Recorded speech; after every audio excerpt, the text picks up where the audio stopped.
আসসালামু আলাইকুম প্রিয় শিক্ষার্থীরা, আরেকটি নতুন ভিডিও নিয়ে তোমাদের সামনে হাজির হলাম। আমি মোহাম্মদ বিল্লাল সরকার।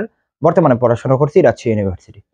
তো ইতিমধ্যে তোমরা জানো যে সাস্ট কিন্তু গুচ্ছ থেকে আলাদা হয়ে গেছে। তো গুচ্ছের কিন্তু আজকে একটা সভা রয়েছে, তো তখন আরো বিস্তারিত জানা যাবে। তো তোমরা জানো যে সাস্টের কিন্তু পরীক্ষা হতে যাচ্ছে ফুল সিলেবাসে। তো এখন বলতে পারেন যে ভাই, আমরা তো শর্ট সিলেবাসের প্রিপারেশনটা নিচ্ছি, তো আমরা কিভাবে সাস্টের জন্য প্রিপারেশনটা নিতে পারি? তো যারা মানবিকের রয়েছে তাদের নিয়ে আমি বেশি কথা বলার চেষ্টা করবো, বা কিভাবে কভার করলে তোমরা সাস্টের জন্য একটি সিট কনফার্ম করতে পারবে সেই বিষয়ে কিন্তু আমরা কথা বলার চেষ্টা করব। অর্থাৎ সাস্টের ভর্তি পরীক্ষা ফুল সিলেবাসে। এখন বলতে পারেন যে ভাইয়া, আপনার বোর্ড শুরু হয়ে গেল কেন? যারা আগে থেকে ছিল তারা কিন্তু আমাদের সবকিছু আরো বড় জিনিস রয়েছে, বোর্ড রয়েছে, সবকিছু কিন্তু আমি বাসায় থাকার কারণে কিন্তু মানে এরকম ভাবে স্টুডিওটা সাজাতে পারি নাই। আমি প্রথমেই সরি বলে নিচ্ছি। ফুল সিলেবাসে যেহেতু আমাদের সাস্টের ভর্তি পরীক্ষা, তাহলে তোমাদের প্রস্তুতিটা কিভাবে নিতে হবে?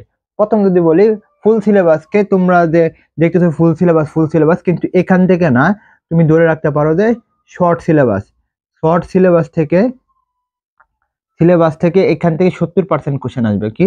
শর্ট সিলেবাস থেকে 70% কোশ্চেন আসে। যে যে বিশ্ববিদ্যালয় শর্ট সিলেবাসের বাইরে প্রশ্ন করে, মনে করো আমাদের চট্টগ্রাম বিশ্ববিদ্যালয়, এখন সাস্ট বা বিউপি, এগুলো কিন্তু শর্ট সিলেবাস না, ফুল সিলেবাস। তো তখন যেটা দেখা যায়, তাদের প্রশ্ন অ্যানালাইসিস করলে দেখা যায় 70 থেকে 80% প্রশ্ন কিন্তু তারা শর্ট সিলেবাস থেকে করে। এর আগে তোমাদের অবশ্যই বলবো, চ্যানেলটি সাবস্ক্রাইব করে পাশে থাকবা, কারণ তোমাদের একটা সাবস্ক্রাইব আমাদের আরো মোটিভেট করবে। তো তখন তোমার যেটা করতে হবে, যে প্রথমে তোমাকে শর্ট সিলেবাসটা শেষ করে দাও, শর্ট সিলেবাসটা খেয়ে ফেলো। যদি শর্ট সিলেবাসটা খেয়ে ফেলতে পারো, ইনশাল্লাহ তোমার প্রস্তুতি কিন্তু অনেকটা এগিয়ে যাবে। 2 নাম্বার হচ্ছে যে সাস্টের যে প্রশ্ন ব্যাংক। এখন বলতে পারেন যে ভাই, অনেক বছর ধরে তো সাস্টের ভর্তি পরীক্ষাটা হয় নাই। মোটামুটি কয় বছর হবে যে 2020 সালের পরে আর হয়নি।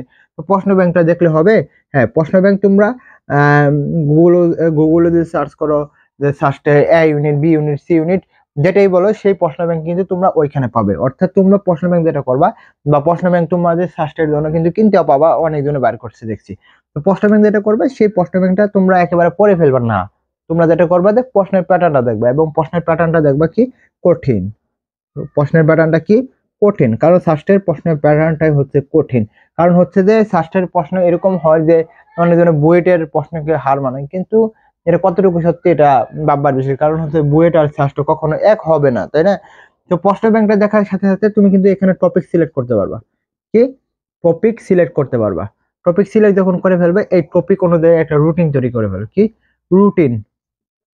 রুটিন তৈরি করে ফেলো। যদি রুটিনটা তৈরি করতে পারো, দেখবা তোমার প্রিপারেশনটা অনেকাংশেই শেষ হয়ে যাবে। আর তোমাদের জন্যই কিন্তু আমাদের জিএসটি, আরইউ এবং চট্টগ্রাম বিশ্ববিদ্যালয়ের বেশটা চলমান, 3টা ক্লাস হয়ে গেছে। আর এখানে যদি ভর্তি হও, তাহলে সাস্টের কিভাবে প্রশ্ন আসে, প্রশ্নের প্যাটার্নটা কিরকম, প্রশ্নগুলো তোমাদের সমাধান করে দেওয়ার চেষ্টা করব। এখানে মাত্র 1000 টাকা বলছিলাম, কিন্তু এখন অফারে 750 টাকা দিয়ে তোমরা ভর্তি হতে পারো, সীমিত সময়ের জন্য। কারণ হচ্ছে পরে আর তোমাদের কিন্তু নেওয়া হবে না।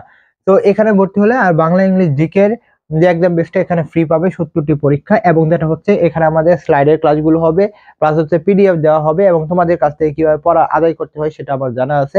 ইনশাআল্লাহ তোমাদের ওইভাবেই এখানে কিন্তু প্রিপারেশনটা, প্রস্তুতি নেওয়া হবে। অর্থাৎ জিএসটি, আরইউ, চট্টগ্রাম, এগুলোর মধ্যে ইনশাআল্লাহ তোমাকে মানে গড়ে তোলা হবে। তো যখন তুমি টপিক এবং রুটিন তৈরি করে ফেললে, এরপর তোমাকে ধারাবাহিকতা রক্ষা করতে হবে। ধারাবাহিকতা ধারাবাহিকতা রক্ষা করতে হবে। যদি ধারাবাহিকতা রক্ষা করতে পারো, দেখবে তোমার প্রস্তুতিটা মজা লাগছে, এবং তোমার কিন্তু কনফিডেন্স বেড়ে যাবে। অর্থাৎ একদিন পড়লে, 3 দিন পড়লে না, তাহলে তোমার কনফিডেন্স লো হয়ে যাবে, এবং তোমার পড়াশোনা ভালো লাগবে না। লাস্টে গিয়ে তোমার যেটা করতে হবে, এক্সাম। কি করতে হবে? এক্সাম দিতে হবে। একটা কথা আছে না, প্র্যাকটিস মেক্স ম্যান পারফেক্ট। তো তোমাকে এক্সাম দিয়ে নিজেকে যাচাই করতে হবে। এই জন্যই কিন্তু আমাদের বেশি ভর্তি হলে বাংলা, ইংলিশ এবং জিকের এক্সাম তোমরা টপিক ভিত্তিক পাবে, এবং মডেল টেস্ট গুলো পাবে। তো আশা করি তোমাদের বোঝাতে পারছি। তোমাদের জন্য শুভকামনা। আসসালামু আলাইকুম।